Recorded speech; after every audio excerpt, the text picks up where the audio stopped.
I've set some goals for my comic book collecting in 2023. Stay tuned for an update in this comic book haul.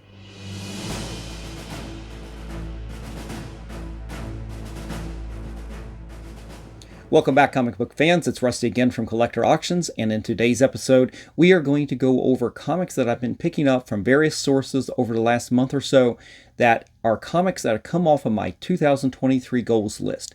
But before I begin and do the comic book haul for you today, definitely hit that like button, slap the subscribe, and click on that notification bell. That way you won't miss out on any of my episodes that I put out every week, Mondays and Fridays at 10 a.m. All right, guys, let's get to the books.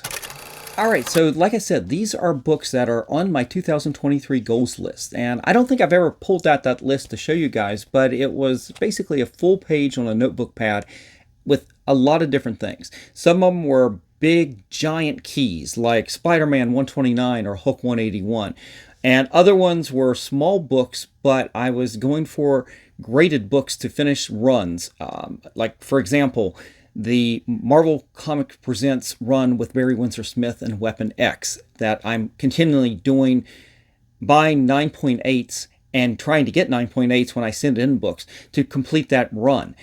So it could be various different things. And on that list, I've done pretty good this year. And I continue to pick up books that I need. And in some cases, in a couple of these cases here, these are books that I'm trying to improve what I already picked up. So that's definitely a case in at least one or two of these here. So let's just start with the first book.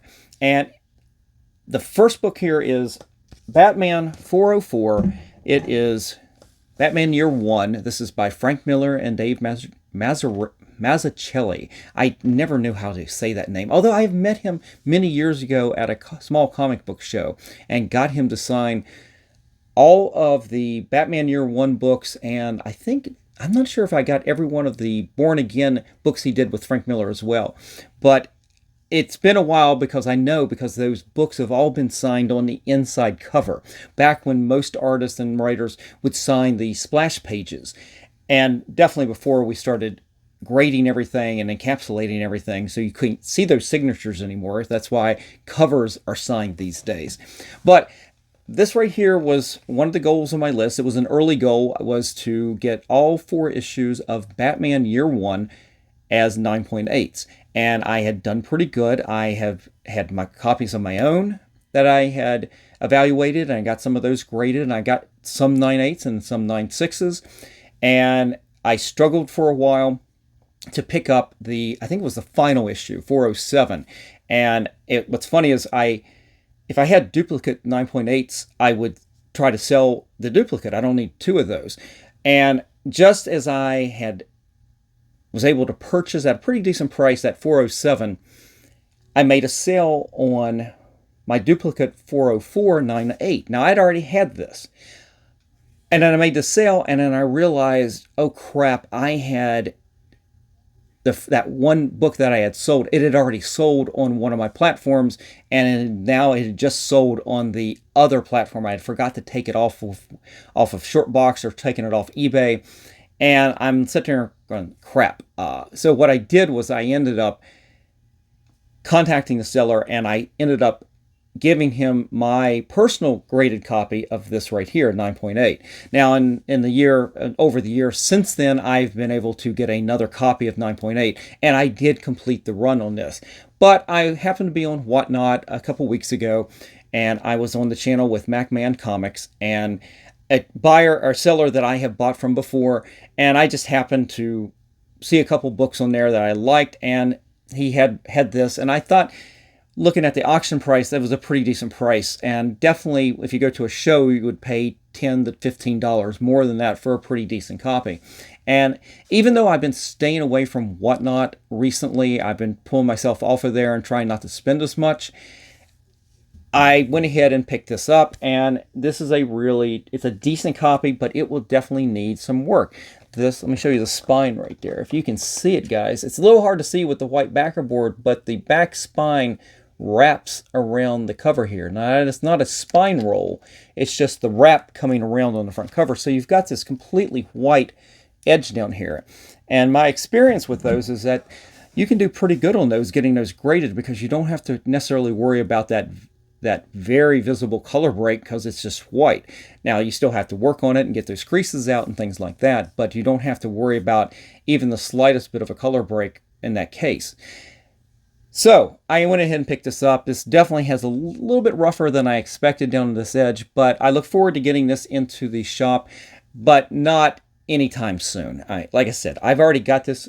I've already completed the full run at this point, even replacing my copy of that. I've got the full run of 9.8, and that was the goal for this year, was to get all 4 of those issues 9.8. This is just an additional copy that hopefully will garner another 9.8, and I'll have available for me if I want to sell down the road at some point. So we'll start with that one. That was the one raw book that I picked up right here that's on the list. But keeping with the same vein with Frank Miller is this right here. It is Batman Returns, The Dark Knight Returns. This is number 2, and this is the first print, and that was a goal, was to get all 4 issues, as well as year 1, to get Batman Dark Knight Returns. All 4 of these is 9.8s.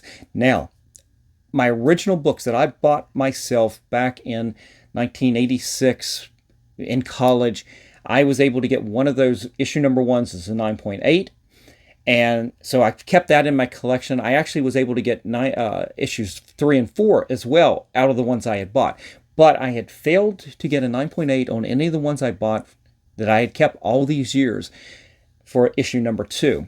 And over the last 2 years, this has been on my list to, when I go to a show, let's look for this book. And it's one of those books that I'm really good about. When I go to a show, look at it, look at the price, and I asked, hey, to the dealer, can you open this up? I need to take a look at the back cover. This back cover, let me show it to you. It's all white, and as you can see, this is a direct version. It does not have the newsstand barcode here. That's okay with me. But as you can see, it's all blue, and this spine will pick up color rub like crazy. I mean, even if you look at it side-eyed once, you're going to pick up color rub. It's that bad. So I had not been able to find a copy that I felt was a 9.8 candidate, although I think they judging this, my guess is that there's a little bit of lenience with the 9.8s on these books, knowing how hard it is to get these without having a 1 iota of color rub. But I was really happy with this. This completes my run of all 4 issues of Dark Knight Returns as 9.8s. I've got the full set now. I'm real happy with that. At some point, I'm going to have to pull these out. I may start looking into maybe displaying some of those books on the wall here with brackets or something like that. I mean, I'm real good about having prints on the wall, and that's why I do this. I love having the prints up here signed and everything, but I don't really display the books, and I'd actually like to look at these more than just put them in a box and say I have them. I mean, that's part of the pleasure, is to see these things and know what it took to get these books and to get them at these grades. So I'm real happy to have this, and I ended up getting this off of eBay at a really decent price, and definitely below what the fair market value is going for these days. But I actually saw a sale on this on eBay that happened here just a couple weeks ago here in October on eBay for $109, and I'm going, well, somebody got a really good deal, because this book can go from $250, $350. I even saw one sale. Now, it was a newsstand for $750, but even up to $600, I saw a sale. This is not even a month ago in September. So I was real happy to pick this up, and I put in an offer on eBay, and it wasn't immediately accepted or denied or anything. But what it did do, what eBay's doing a lot these days, and I don't know how it determines which one gets that. If you put a bid in and the seller accepts it, it automatically charges your credit card. Sort of like Shortbox did at one point. As soon as you made a purchase, you got billed or charged. And I put this offer in for this, and it was well below the asking price, and it didn't get accepted. didn't get denied either. It just sat there and it sat there and it sat there. And I'm going, crap, I would like to know about that, because there was another one up there with another best offer. The original price was about the same as this one. And I'm going, my instincts told me I was not going to get accepted for this. They were not going to accept that and get denied. And I said, well, you know what? I'll put a bid in for the exact same price for the other one, just in case. And what do you know? Same day, two different sellers, both of them ended up accepting those bids. And so I ended up buying two of these in one day. That was not my intention. And I wasn't expecting to have a double charge on there. Here, I'm just going to set one of them down. They're the same book. Both of them look really good. And as I was talking about the back of these, it's actually given me a chance to look at the backs of both of these and see the differences that they are allowing. There's definitely some flaking down at the bottom on one of them where the edge is, where the paper's cut, that I always kind of looked at as a defect that would knock it down from a 9.8. So there's one benefit. But if you guys are interested in one of these copies, definitely reach out to me. So I have two of these in the PC. One of them is going to go into the set and that I've completed now for the goals list this year. The other one will definitely be for sale. So happy about that. Happy to complete part of that goals list with that one. All right. As you guys know on this channel, you followed me for any time at all, you know I clean and press a lot of books, and whether it's for resale or for my PC, whether it's for the goals list or for resale, I try to buy at decent prices, clean and press the books, get them in there to CGC, get those really good grades, and a lot of these I'll keep, but a lot of them I will have for sale. And I'm trying to maximize the amount you can get for these, because you want 9.8s. You want the most for your buck. And one of those books that I have continued to buy over the last 2 years, and I've come close to getting that 9.8 on this, and it is a run of books. It's 6 issues, and this one particular issue I cannot get a 9.8 with anything I buy. I keep coming back at 9.6s and some 9.4s, and now I've become really critical of buying raw copies of this book, because unless I buy it in person and can look at it myself, I'm just not buying it. And sometimes in person, the price they're asking is astronomical. I mean, I've seen, this is a book that should sell anywhere from $25 to $55, give or take, at really good condition. And I've seen it as much as $75, and I've seen as much as $250 for the raw, which is ridiculous, because you can buy a graded copy for almost that. But I finally broke down and put an offer in. This is off of, I want to say, where did I get this? Was it eBay? Yeah, it was eBay. I put in an offer for it, and they accepted it. It's below fair market value, but not by much. But I went ahead and knocked it off the list, because one had just sold on Heritage Auctions for about the same price, but with their fees, it was definitely a lot more than what I could have gotten this copy for if they accepted my offer. And they accepted my offer on eBay. Let me show it to you. I haven't completed the whole run yet, but at least issue number 294 of Spider-Man has been knocked off the list. This is the 5th part of the Kraven's Last Hunt. It is probably my favorite cover on here. In fact, the Spider-Man covers were my favorite. And if you guys don't know about this storyline, it ran across all 3 Spider-Man titles. You had 2 issues in Spider-Man, 293, 294. You had 2 issues of Web of Spider-Man, 31 and 32, and 2 issues of Spectacular Spider-Man, 131 and 132. At this point, I'm up to having 9.8s, and that was what my goal was, to get a 9.8 of the complete Kraven's Last Hunt.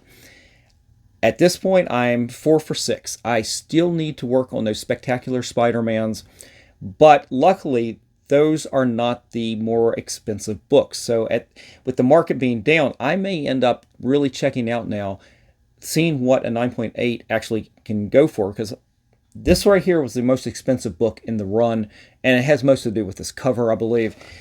A beautiful cover. You've got this beautiful Mike Zeck artwork. You got who is it, McLeod, doing the inking on this issue right here. Just absolutely stunning. And I would, I mean, that's the goal this year, is to get all 6 of those. Now, I have some Rawls in the collection with the Spectacular Spider-Mans. I will eventually get those in. I'm not super hard pressed on this one, but based on me being able to just go ahead and buying this as a 9.8, I will look for those 2 Spectacular Spider-Mans 9.8s and see if I can find a good deal out there. It might be a lot easier than going and finding Rawls and continually trying to go in, clean and press, and get those into CGC, and just continually racking up expenses. You might as well, in this case, I just went ahead, bought it, it's done, I'm good to go. At least on this issue. Now, that doesn't mean I still don't have some still really good Rawls in the collection that I can possibly still clean and press and get in there. And if I ever get that case and I get another 9.8, definitely I'll keep one, I'll sell the other. So that's kind of the kind of the model I'm working on this right here. Duplicates, I don't need to keep duplicates in the PC. Give you some prices. Right now, the prices on this range from about $324 up to about $350 for a 9.8. Some people ask for more. I haven't seen it drop below that much. I know I paid right in that range. It was a little bit lower than that, but I would tell you something, guys. If you look up prices, and I use Go Collect mostly for my CGC pricing. If you pull up a price and you see a book like this and you see it in there and the last one sold for $324. Well, I can tell you right now that that's not what the buyer paid, because I buy so much from Heritage Auctions. I know what other expenses are. You've got taxes, you've got shipping, and then depending on how you pay, you're going to have credit card fees, and all that stuff adds up. So when it's a little, I kind of wish Go Collect and the other services, when they give you a price like that, what did a book sell for? I kind of wish that there was something to say, look, there's probably another 5 to 10 to 15% more that you're paying on top of whatever that price is. But it's a little hard when you go to a show and you say, well, look, somebody bought this book for $324. You should give it to me for $300. Well, the truth is they didn't pay $324, but you can't tell them that. They look on the app, they look at the price or the price sold in eBay, and you don't see the fees, you don't see the taxes. So it's just something to keep in mind when you're seeing prices out there like that. When I give you the prices, definitely every price I give you doesn't include all those extra fees on there, and you just got to keep that in mind. Anyway, I'm rambling. Let's go on to the next book. All right, fans of the channel will know that a big goal on my list is collecting the John Byrne X-Men run with Chris Claremont, trying to get 9.6s at the very least on all of those. And I had a 9.2 of this, and I was just a kind of a placeholder, but I picked this up. This is X-Men 111. This is the first time they fight Arcade. You get this wonderful cover by Dave Cockrum, but you've got interior art by John Byrne and Terry Alston. And this is a book that it wasn't part of my childhood. I had originally had the Giant Size X-Men 94, 95 issues, and then I had this gap that lasted all the way from issue 95 then all the way up to issue 123. And that was the next appearance of Arcade in the X-Men. And I missed out on about 2 years, good 2 years worth of X-Men stories. So I never had this. I didn't have a lot of I didn't have any family or childhood memories of this book or anything. But again, I'm trying to collect the whole run as 9.6. So I was able to pick this up off of Heritage Auctions for a really good price. And fair market value on this is somewhere between $150 and $200, give or take. And depending on whether eBay or Heritage Auctions, usually I will buy off Heritage Auctions knowing that I'm still going to be paying those fees that I just talked about. And sometimes you can still do a lot. I buy so much stuff on there. I know I do really well on that because I already take that into account, and I can compare it to other sources like going to Shortbox or to eBay and finding these books. And that's why I continue to go back to Heritage Auctions and able to pick up books at decent prices, even below fair market, knowing that what the price really is, even with the fees, I'm still doing pretty good. But so I ended up including this. This is 9.6 X-Men arcade book. It's really nice. So I'm getting close on that. At the end of the year, I will do a how I did on across the whole year on all these books on the goals list, and I will tell you what I didn't get and what I did get, and it'll be interesting to see how well I did at the very end of the year, because I do these videos with the goals list about every month and a half, and it's really just an update. It's a way of doing this episode in particular, and it's just an update. It's not covering the whole year. It's just basically what did I pick up off the list from the last month.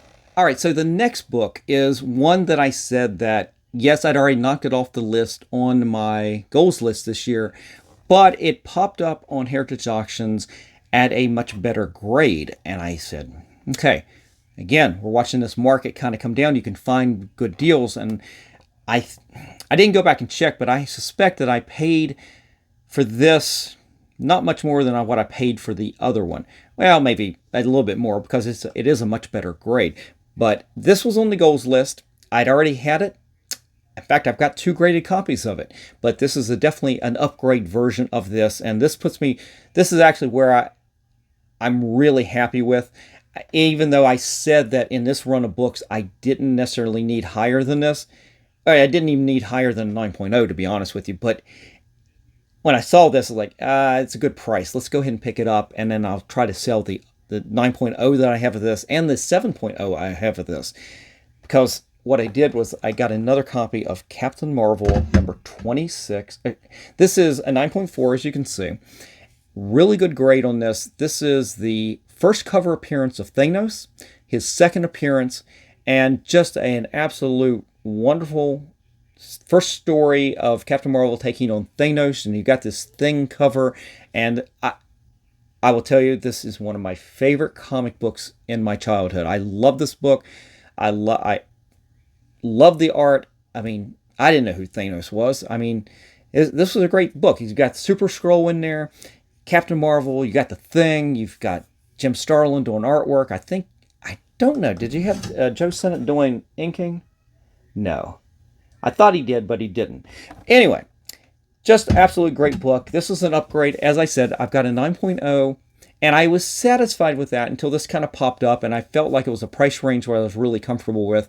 And I went ahead and pulled the trigger on Heritage Auctions and got this. So that was an upgrade. We will sell the other 2 at some point to kind of help pay for this a little bit. But if I have to be honest, the whole run of the Captain Marvel Jim Starlin stories, issues 26 through 33, I probably would prefer to have all of them in that at least a 9.4 range. And I don't know. It's one of those that's going to be a soft goal, but in reality, I'd be real happy to have them all in that 9.0 range until I find something better, right? So anyway, 9.4 on Captain Marvel. Oh, and you know what? Hang on, let me put that right back. I completely forgot to give you some price analysis on this. 9.4s are ranging from about $175, which is really good, all the way up to $325 over the last month. So I don't know. Right now, the price seems like you got. In fact, the one that went for $175 went for that was less than what I paid for this. But both my purchase and this one was way less than that one that sold on eBay for $325 just not even a month ago. So I think we both got really good deals. The other guy got a slightly better deal than I did, but still really good 9.4s. All right. Plus, it said white pages. All right. Last book right here. This is a big book on my goals list, and I had already had it on my list, and I sold it. And I take it back. I didn't sell it. I traded it. And if you guys go back and watch the videos from my 2023 Heroes Con visit on the last day, day 3, you will see what I traded it for. I had traded this copy, the one right before it, graded copies of both, and a couple other books for a couple raw books, one of them being a monster key. Well, this is a really good key too, but what it was, the one I traded, I didn't like the grade. And it was one that I had bought, and I wasn't really happy with that grade. I didn't know if was going to get it any better. It was a 6.5. It was the book I bought raw, clean and pressed it. I thought it would come out a little bit better. It didn't. And kind of it was a disappointing book. So I included it in a trade when I had the opportunity at HeroesCon this year. And let me just show you the upgraded version of this. And I am really happy with this because I think it was a really good price. And it's kind of where I wanted to be on this. And especially seeing this book out at shows at this grade, I've seen this book be hundreds and hundreds of dollars more than what I paid for this. But let me show it to you guys. I got back in my collection Spider-Man 122, The Death of the Green Goblin. And fans of the channel will also remember, if I've talked about this multiple times. This book right here was my very first Spider-Man book I ever had as a kid, that I bought as a kid. Now, I did have several Silver Age books that I found at my grandparents' house when I was growing up that had belonged to one of my uncles that I took into my collection, of course. But I didn't count those as books. Those are books that I found. This was a book that I bought, or I should say my mom bought in our trips every week to the drugstore and to the grocery store every Saturday morning. And first book I ever read was Spider-Man. I didn't know what had just happened. I didn't know for years. I hadn't read issue 121 for years. Had no idea what exactly had happened, but I know in this issue, this is where Norman Osborn ends up getting killed at the end by his own hand. And it's also a book, this cover, I got to see a couple years ago, right before the pandemic, up in Philadelphia at I'm trying to think. I can't remember the museum that they had this. They had a big display of Marvel artwork, and it had included the original artwork to this. And I want to say it's Gil Kane and Romita. I think it's Gil Kane art. And yeah, it's no, it's just a John Romita cover. Okay, so I thought it was one or the other. It was either Romita cover with Gil Kane inking or vice versa, but it's Gil Kane art on the inside, but it's a Romita cover. And I remember seeing this, and it's a normal sized piece of original artwork at close to 11 by 17 size, or maybe a little bit bigger. And just to see the fine line work in here with the inking was just phenomenal. I remember I tried to leave that show 3 times, and every time I got to the door, I told my wife, I got to go back and look at this one more time. And I did that 3 times. I saw it 3 times before I left. And somewhere in my phone, somewhere in my history of photos, I've got photos I took of the artwork. I have to dig that out because those were spectacular. But this was my favorite Spider-Man issue for many years because it was my first and it was so dynamic. And again, years later, reading how Gwen Stacy really died, I mean, it's still the Green Goblin's fault, but it was Spider-Man who ultimately caused her to die. And yeah, it was pretty moving stuff. And I always loved this. I still have my beater copy I had as a kid. Again, all these books I had as a kid in 1972, 73, 74, I read the covers off of these things. And I think the cover is barely still attached, but I still have that book. I love that book and just love this story. And I am super happy to have this back in the PC at an 8.5. Give me some stats on this. Now, I got this off of Instagram, but pretty much close to the market what I paid for this. But this will go back to my point about paying taxes, paying fees, paying shipping, all of that goes into it. Recent sale went for $300 on eBay just recently on there, but there's more taxes and fees on top of that. $336 off of Heritage Auctions, same deal. September, and then also in September on eBay, $355. All of those are going to have taxes and fees on this. I paid close to that, but a little bit more than all those, but it was straight up off of Instagram. And it was an Instagram, and it was a friends and family off of Instagram from Elite Comics 11. Now, this is the second or maybe third book I've bought from them. And if you guys get a chance, definitely check out Instagram for Elite Comics 11. If you haven't followed them before, you will go and you will see them go to comic book shops and comic book shows, and they will do live feeds, much like you have on Whatnot. But they are hosting a store, and they will do basically a claim sale live in person. And or when I say live in person, they'll either be on at a different location or they will be on location. Either way, you can bid, you can make claims on things, you can put in offers right there. It's all live. And I didn't do it on the show. Just like the other books I bought from them, if you go to their listings and look at all the comics that they have, look at their Instagram listings, or postings, I should say, you'll see the books that they have offer up. And it basically says, they'll give you a price and they'll say, this price, you can claim it, or you can put in your best offer and take the chance that you might not get it. And somebody else may claim it. And so I put in an offer for this. They came back a little bit higher than I'd offered, and it was kind of in that middle ground. And I said, you know what? I want this 8.5 in my collection, and I went ahead and bought it. So super happy to have this back in the PC. All right, everyone, that's it for today. I hope you enjoyed today's episode. I definitely enjoyed showing off some of these books that are for the PC, and I'm happy to get these in on my 2023 goals list. Guys, let me know what you think about these books. Are there goals that you've set for yourself for 2023? I'd be curious to see what books that you're looking for this year and how you're making out.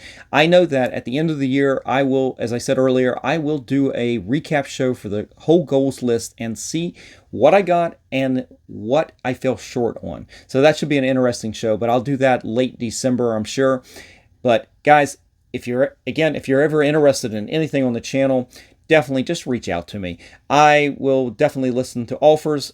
You can contact me on Yahoo at collectorauctions@yahoo.com, or DM me on my Instagram account. You can also check out what I currently have for sale in my eBay store or on my Shortbox page. All those links are down in the description below. So that's it, guys. Enjoy the rest of the day. Thanks for joining me, and I hope you have a great one, and I will see you for the next show. And just remember, every comic has a story.